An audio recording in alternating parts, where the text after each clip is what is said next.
The morning sun cast long shadows across Riverside shooting range as another busy day began. Regular customers filtered in with their gear bags and coffee cups, ready for their weekly practice sessions. Among them was a man who never drew attention to himself, quiet, unassuming, wearing the same faded flannel shirt and weathered baseball cap he'd worn for years. He signed a logbook with just his last name, Walker. No rank, no military designation, just 5 simple letters in careful handwriting.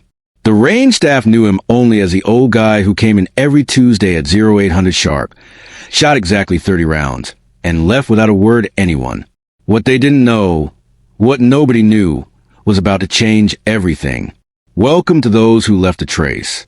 Before we dive into this incredible story of hidden identity and respect earned in silence, tell us in the comments, where in the world are you watching from today? And if you believe stories like this deserve to be heard, hit that subscribe button. These are the tales that remind us never to judge by appearances alone. James Walker moved through the range like a ghost. At 68, his movements were deliberate but unhurried. His boots made soft sounds on the concrete floor as he made his way to lane 7. Always lane 7, furthest from the noise and closest to the silence he preferred. The other shooters barely glanced his way. To them, he was just another retiree burning through his pension money on ammunition. Some figured him for an old truck driver, maybe a factory worker trying to stay sharp. None of them looked close enough to notice the way he carried himself, the way his eyes automatically scanned exits and cover points, or the deliberate economy of every gesture. Walker unpacked his gear with practiced precision. A single pistol case, 1 box of .45 ACP ammunition, and a thermos that had seen better decades. He never brought more than he needed, never stayed longer than necessary. 30 rounds, clean up, head home. The routine never varied. 2 lanes over, Marine Corporal Danny Rodriguez was setting up for his own practice session. Fresh back from deployment, still carrying the hypervigilance that comes from months in hostile territory. Unlike the others, Rodriguez had developed an eye for details that didn't quite fit. There was something about the old man's movements that caught his attention. The way Walker handled his weapon wasn't casual weekend warrior style. It was methodical, professional, ingrained. His stance was textbook, but not the kind you learn from YouTube videos or civilian courses. This was military precision, aged but unmistakable. Rodriguez tried to focus on his own shooting, but found himself glancing sideways at Walker's technique. The old man's breathing was controlled, his trigger pull smooth and consistent. Each shot was deliberate, purposeful. No wasted motion, no unnecessary adjustments. When Walker reloaded, Rodriguez caught a glimpse of something that made him pause mid-draw. Just below the roll cuff of Walker's flannel shirt, barely visible unless you were looking at exactly the right angle, was a mark on his forearm. Not a birthmark or scar. Ink. Faded with age. Partially hidden by sleeve fabric. But definitely a tattoo. Rodriguez squinted, trying to make out the design, without being obvious about it. Military tattoos were common enough, but this one looked different. Older. More significant somehow. During the range's mandatory ceasefire for target changes, Rodriguez found himself walking past Walker's lane. As he did, the older man reached across his body to adjust his target, and his sleeve rolled up just enough to reveal more of the tattoo. Rodriguez stopped dead in his tracks. It wasn't a Marine eagle, globe, and anchor. It wasn't Army wings or Navy anchors. What he saw was something far more rare, far more significant. A symbol that shouldn't exist on the arm of a quiet retiree shooting at a civilian range. The design was simple but unmistakable to anyone who knew military history. Crossed arrows beneath the skull, with numbers Rodriguez couldn't quite make out.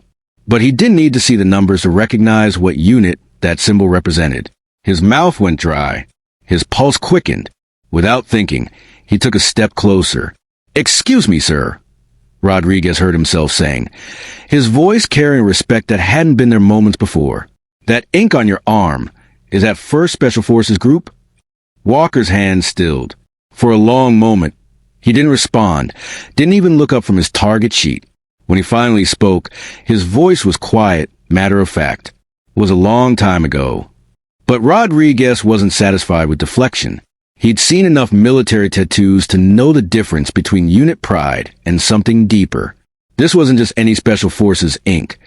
The crossed arrows and skull design was specific to operations that officially never happened. Sir, with respect, Rodriguez pressed, keeping his voice low. That's not standard SF tattoo work. The crossed arrows, that's MAC-V-SOG, isn't it? The question hung in the air like smoke from a discharged weapon. MAC-V-SOG Military Assistance Command, Vietnam, Studies and Observations Group, the most classified special operations unit of the Vietnam War. Men who disappeared into Cambodia and Laos on missions that didn't exist, conducting operations that were never documented. Walker finally looked up, and Rodriguez saw something in the older man's eyes that confirmed everything he suspected. Not hostility, not annoyance, but the weary recognition of someone whose secret had been discovered by someone who understood its weight. You know your history, Marine, Walker said simply.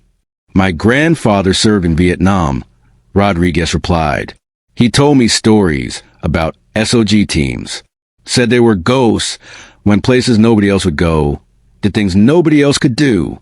Walker nodded slowly, then returned to packing his gear.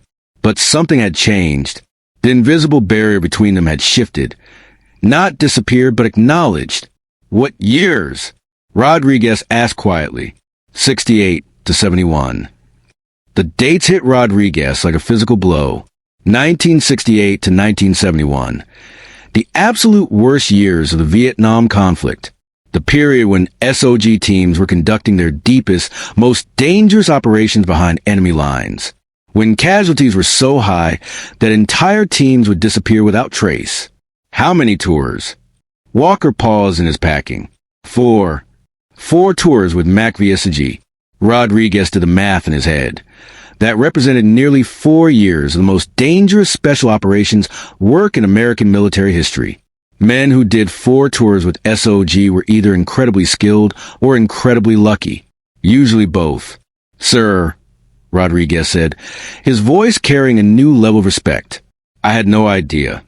Walker shouldered his range bag, the conversation clearly over for him. But as he turned to leave, he paused and looked back at the young Marine. Most people don't, he said. That was the point. As Walker walked away, Rodriguez stood frozen, processing what he'd just learned.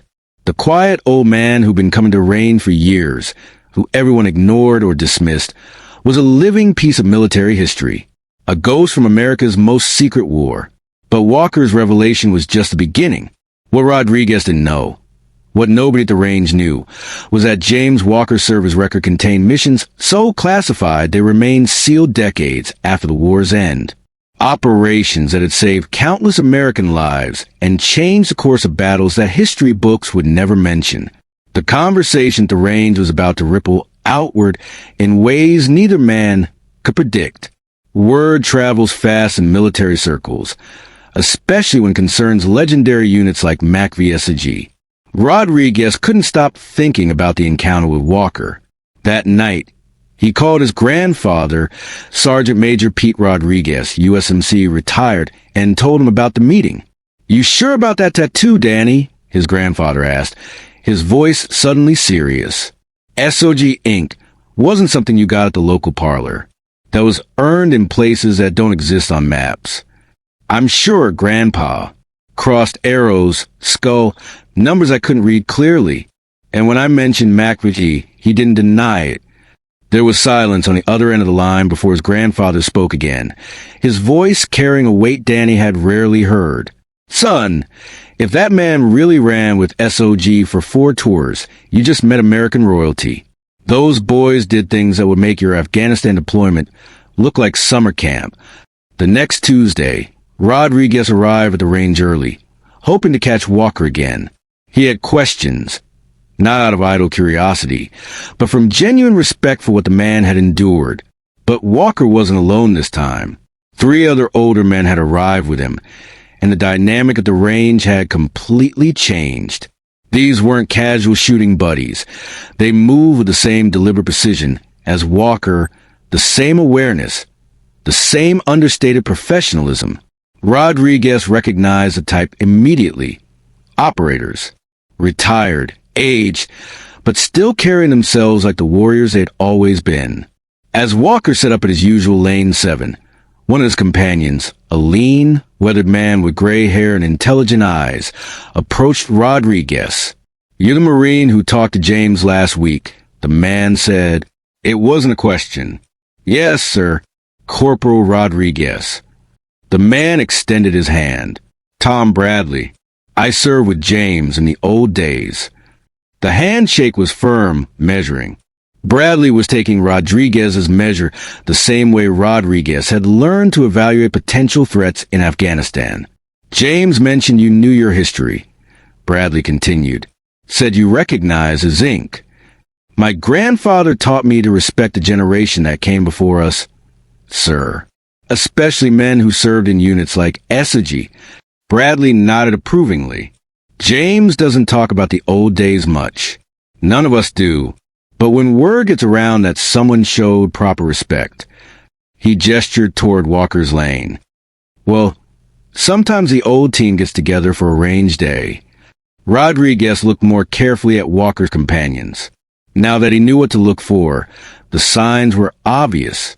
The way they moved, the careful way they scanned their surroundings, the professional distance they maintained even while socializing.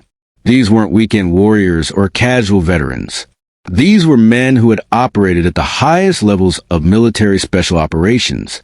"All SOG?" Rodriguez asked quietly.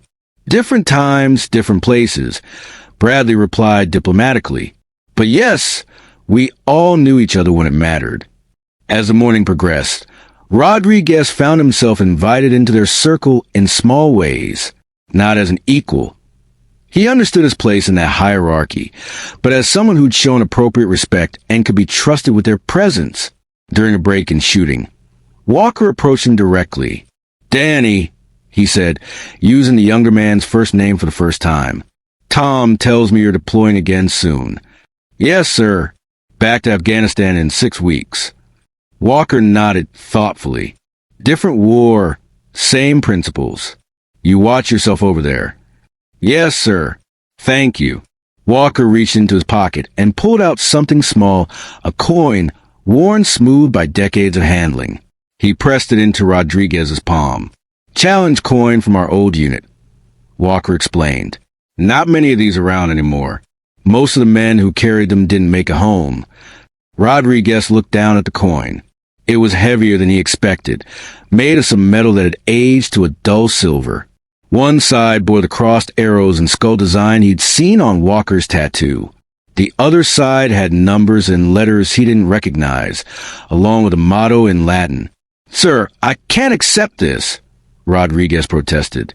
"This belongs with you." Walker shook his head. "It belongs with someone who understands its weight." "You do." The gift represented more than metal and memory.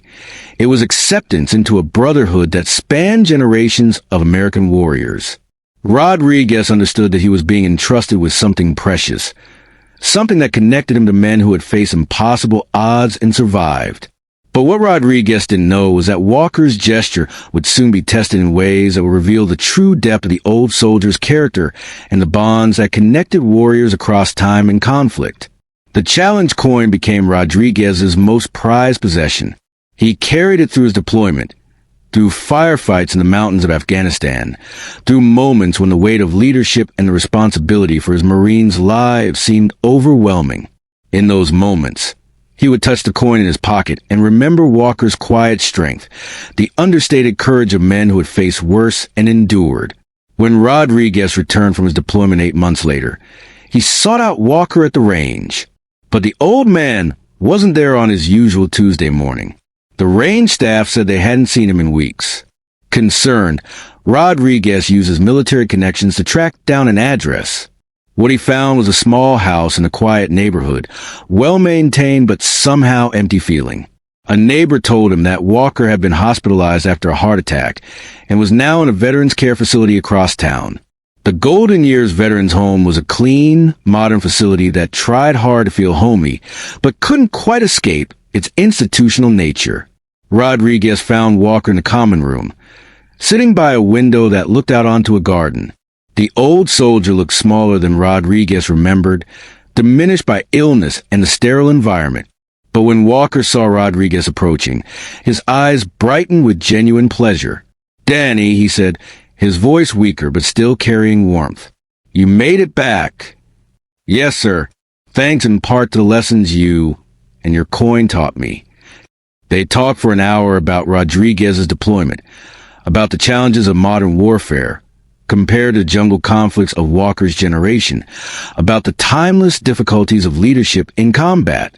Walker listened with the attention of someone who understood that war's fundamental nature never changes, only its surface details. As Rodriguez prepared to leave, Walker called him back. "There's something I need to tell you," Walker said, his voice dropping to the confidential tone Rodriguez remembered from their first conversation. "About why I carry that coin, about what those missions really were." Over the next hour, Walker told Rodriguez stories that weren't in any history book, operations that remained classified decades after their completion. He spoke of teams inserted deep into enemy territory with no backup, and no hope of rescue if things went wrong. Of intelligence gathered that saved thousands of American lives.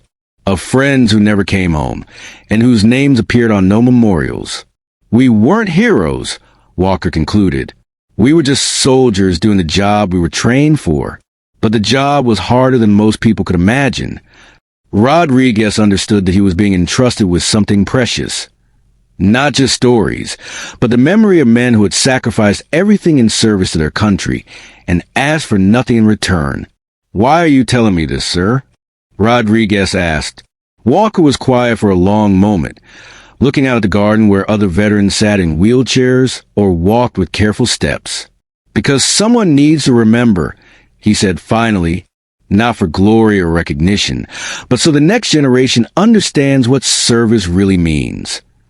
As Rodriguez left the veterans' home that day, he carried with him more than stories. He carried a responsibility to honor the memory of men like Walker, to ensure that their sacrifices weren't forgotten, and to pass on the lessons they had learned at such terrible cost. But Walker's story was far from over. What Rodriguez didn't know was that the old soldier's influence would soon extend far beyond their personal connection, touching lives in ways that would demonstrate the lasting impact of quiet heroism and understated courage. 3 weeks after Rodriguez's visit, Walker received an unexpected visitor at the veteran's home, a young woman in Marine dress uniform. Her bearing professional, but her eyes showing the kind of intensity that comes from recent combat experience. "Master Sergeant Walker?" she asked, approaching his usual chair by the window. Walker looked up, noting the staff sergeant stripes on her sleeves and the ribbons on her chest that told a story of multiple deployments and distinguished service. "Just Walker now," he replied gently. "Haven't been Master Sergeant for a long time." "Sir, I'm Staff Sergeant Maria Santos. Danny Rodriguez gave me your name. He said you were someone I should meet." Walker gestured to an empty chair beside his. "What can I do for you, Staff Sergeant?" Santos sat down, her posture remaining military straight despite the informal setting. "Sir, I'm having trouble adjusting to being back. Danny said you understood what it was like to carry things that other people couldn't understand." Walker studied the young Marine's face, seeing the telltale signs he recognized from his own mirror decades ago. The hypervigilance, the careful control, the weight of memories that civilian life couldn't accommodate. "How many tours?" he asked quietly. 3. Iraq twice, Afghanistan once. Lost Marines under my command. Good Marines who deserve better leadership. Walker nodded, understanding immediately the burden she carried. "Survivor's guilt is a heavy load, Staff Sergeant. I won't insult you by saying it gets easier, but I can tell you it gets more manageable with time." Over the following hour, Santos found herself talking to Walker about experiences she'd never been able to share with anyone else. About the weight of command decisions, about the faces that haunted her dreams, about the difficulty of transitioning from life and death responsibility to civilian normalcy. Walker listened without judgment, offering occasional insights from his own experience, but mostly providing what Santos needed most: understand from someone who had walked a similar path. "The hardest part," Santos admitted, "is that nobody else understands. My family tries, but they can't really comprehend what it was like over there. That's why we have each other, Walker replied. The Brotherhood extends across generations, across wars. What you experience in Afghanistan isn't the same as what I experienced in Vietnam, but the weight of it, the responsibility of it, that's universal. As Santos prepared to leave, Walker reached into his bedside table and pulled out a small wooden box. Inside were military memorabilia from his service, patches, coins, photographs of men in jungle fatigues who looked impossibly young. He selected a small patch, the crossed arrows and skull of MAC-V-SOG, and handed it to Santos. This belonged to a friend of mine who didn't make it home, Walker explained. He would have wanted it to go to someone who understood its meaning. Santos accepted the patch with reverence, understanding that she was being entrusted with more than fabric and thread. She was being given a connection to a legacy of service and sacrifice that spanned generations. "Sir, why are you giving this to me?" Walker smiled, the expression transforming his weathered features. "Because the chain of service doesn't end with us. It continues through people like you, like Danny Rodriguez, like every Marine and soldier who understands that some things are worth more than personal comfort or safety." That evening, Santos called Rodriguez to thank him for the introduction to Walker. What she didn't mention was that Walker had given her something more valuable than military memorabilia. He had given her a sense of connection to something larger than her own struggles, an understanding that her service was part of a continuum of sacrifice that connected her to warriors throughout American history. But Walker's influence was about to extend even further, in ways that would test his own resolve and demonstrate that heroism isn't limited by age or physical condition. The call came at 2:30 a.m. on a Thursday night. Walker answered his bedside phone with the immediate alertness of someone whose military training never fully faded. "James, it's Tom Bradley. We have a situation." Walker sat up in his narrow bed, instantly focused. Bradley wouldn't call at this hour unless something was seriously wrong. "What's going on?" "Danny Rodriguez. His unit got hit hard in Afghanistan. He's in critical condition at Landstuhl Medical Center in Germany. The doctors, they're not sure he's going to make it." Walker felt the news hit him like a physical blow.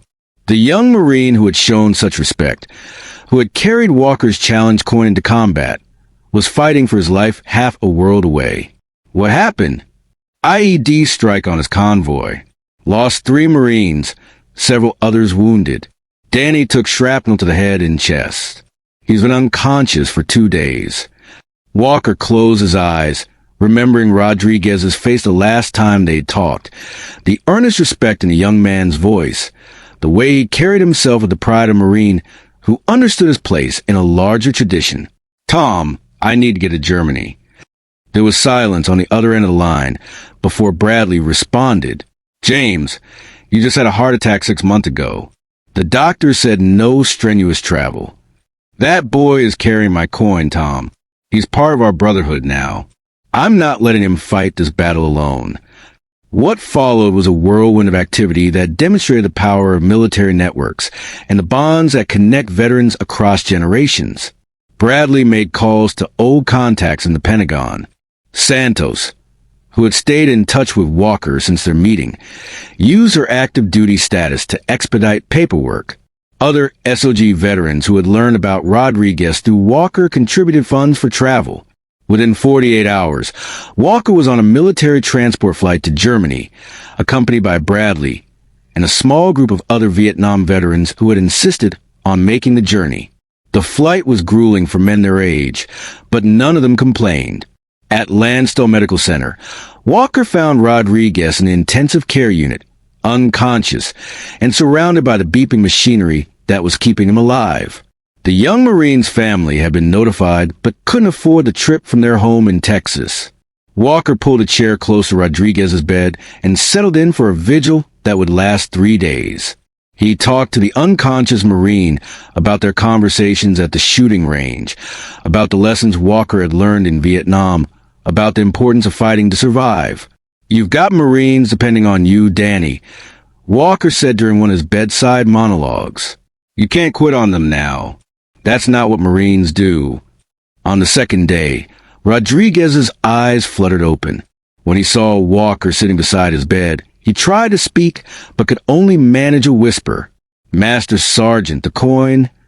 Walker reached into his pocket and pulled out Rodriguez's personal effects, including the SOG challenge coin that had been with the Marine during the IED attack. The coin bore new scratches and dents from the explosion, but it had survived. "Still here, Danny. Just like you." Rodriguez managed a weak smile before drifting back into healing sleep. But the crisis had passed. The doctors confirmed that he would recover, though the road would be long and difficult. As Walker prepared to return to the United States, he reflected on the journey that had brought him from a quiet retirement to a hospital bed in Germany. The chain of connection that had started with casual conversation at a shooting range had grown into something larger, a network of warriors supporting each other across generations and conflicts. But Walker's story was approaching its final chapter, and what happened next would demonstrate that sometimes the greatest acts of heroism happen not in combat, but in the quiet moments when one person chooses to make a difference in another's life. Rodriguez recovered fully from his wounds and returned to the United States with a medical retirement from the Marine Corps. His first stop was the Golden Years Veterans Home, where Walker had resumed his quiet routine of reading by the window and sharing stories with visitors. "Sir," Rodriguez said, finding Walker in his usual spot, "I wanted to thank you for coming to Germany. The nurses told me you were there for 3 days. Walker waved off the gratitude with characteristic modesty. "Wouldn't have been anywhere else, Danny. Marines don't leave Marines behind, no matter what generation we served in." Rodriguez had brought something with him, a manila folder containing documents and photographs. He sat down beside Walker and opened it carefully. "I've been thinking about what you said about someone needing to remember," Rodriguez began. "About making sure the next generation understands what service really means." Inside the folder were beginnings of a project Rodriguez had started during his recovery, a collection of interviews, photographs, and documents about MAC-V-SOG veterans, not for publication or publicity, but as a record for families and future generations of service members. "I want to document the stories of you and your teammates," Rodriguez explained. "Not for glory or recognition, but so their sacrifices aren't forgotten, so their families know what their fathers and grandfathers really did." Walker looked at the materials Rodriguez had assembled, seeing photographs of men he'd served with, reading transcript of interviews with the few surviving members of his old unit. The work was respectful, accurate, and focused on service rather than sensationalism. "This is good work, Danny," Walker said finally. "But are you sure you want to take this on? These stories come with weight. Someone has to carry it, sir. Might as well be someone who understands what it means."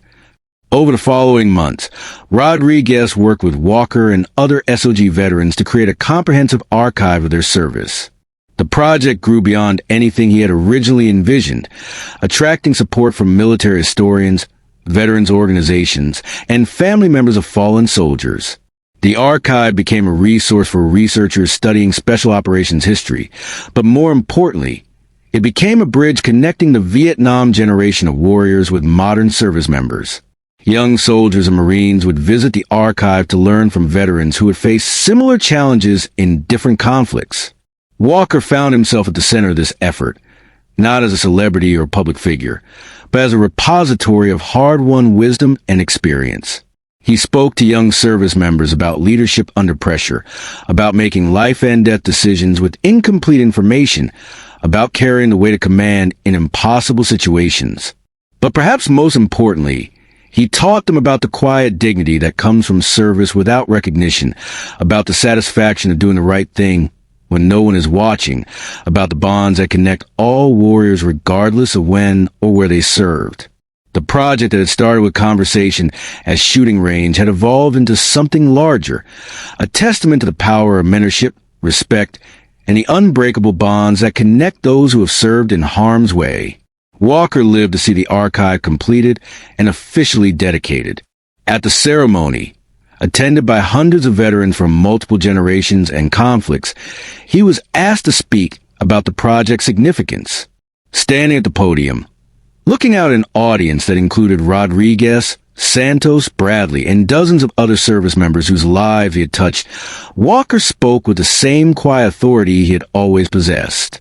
"This isn't about us," he said, his voice carrying clearly through the auditorium. "It's about the young men and women who will face tomorrow's challenges.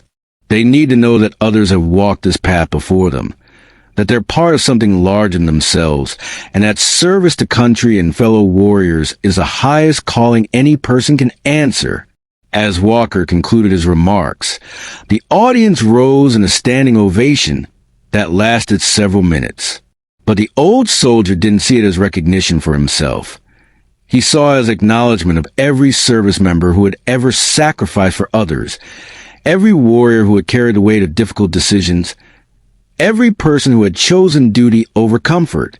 Walker passed away peacefully 6 months later, surrounded by the makeshift family of veterans and service members whose lives he had touched. At his funeral, the chapel was filled with Marines, soldiers, sailors, and airmen from multiple generations, all paying their respects to a man who had embodied the best qualities of American military service. Rodriguez delivered the eulogy, speaking about Walker's impact not just on his own life, but on the countless other service members who had benefited from the old soldier's wisdom and guidance. He spoke about the shooting range conversations that had started everything, about the challenge coin that had connected them across generations, about the quiet heroism of a man who had never sought recognition but had earned the deepest respect. Master Sergeant James Walker never wanted to be famous, Rodriguez concluded. He just wanted to serve his country and take care of his fellow warriors. In doing so, he became the kind of man we all aspire to be. Strong without being boastful, wise without being condescending, heroic without seeking recognition. After the service, as the gathered veterans shared stories and memories, Santos approached Rodriguez with an observation that captured Walker's lasting impact. "You know what's remarkable about his story?" she said. "He never needed anyone to know who he was or what he had done. He was content to be anonymous, to be overlooked, to be just another old man at the shooting range. But when someone took the time to really see him, to show him proper respect, he opened up and shared everything he had learned." Rodriguez nodded, understanding exactly what she meant. He taught us that true strength doesn't need recognition, that real heroes are often the people standing quietly in the background, ready to help when they're needed. The archive that Rodriguez had created with Walker's helped continue to grow after the old soldier's death, serving as a bridge between generations of service members and a reminder that heroism comes in many forms. Sometimes dramatic and public, but more often quiet and unassuming. And at shooting ranges across the country, young service members would occasionally notice older veterans practicing by themselves, shooting with careful precision and packing up without fanfare. Some of these young warriors, remembering Rodriguez's story about Walker, would take the time to approach these quiet figures with respect and curiosity. More often than not, they would discover that the unassuming older man or woman beside them carried stories of service and sacrifice that deserved to be heard, lessons that needed to be passed on, and wisdom that could only come from those who had faced the ultimate test of courage and character. Walker's legacy lived on not in monuments or medals, but in the connections he had fostered, the respect he had earned, and the understanding that true heroism is measured not by recognition received, but by service given freely and without expectation of reward. The challenge coin that Rodriguez had carried through Afghanistan was eventually passed on to another young Marine heading into harm's way, continuing the chain of connection that Walker had started with a simple gesture of respect and trust. And with it went the lessons that the old soldier had taught, that service is its own reward, that respect must be earned through actions rather than words, and that the bonds between warriors transcend time, conflict, and circumstance. In the end, James Walker's story was not about the missions he had completed or the decorations he had earned, but about the lives he had touched and the legacy he had created through quiet acts of mentorship, support, and love for his fellow service members. He had proved that sometimes the most powerful impact comes not from grand gestures, but from simply being present when others need guidance, understanding, and connection to something larger than themselves.